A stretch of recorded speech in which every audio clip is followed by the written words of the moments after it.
שלום חברים, היום אני רוצה לספר לכם על ספרה 6. ספרה 6 במילה אחת זה אהבה. אנחנו אוהבים, אני מספרת את זה מעצמי כי אני פעמיים ספרה 6, גם ביום הלידה וגם בתאריך לידה כללי. וספרה 6 היום לא רוצה ממש להיכנס לכל התכונות של ספרה 6, היום אני רוצה לספר על אהבה לאוכל.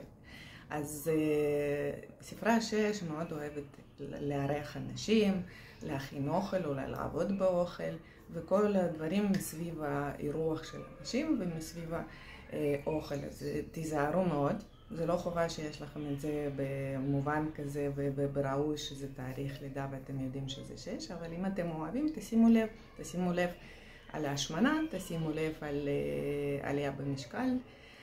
זה יכול לעזור לכם פשוט להבין את עצמכם ולשים דגש על זה שאפשר לאהוב אוכל אבל להיות יותר בריא.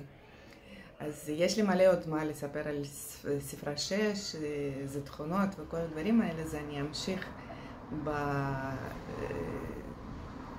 בפוסטים האחרים שלי אולי, כי זה מאוד מעניין. ותיזהרו מאוד כדי לא לחנוק את כל מי שמסביבכם עם אהבת היתר שלכם, כי השש יש לה נטייה לזה. אז תמשיכו לראות, ואני מקווה שזה מעניין אתכם, אז יכול להיות שתשמרו על הגזרה.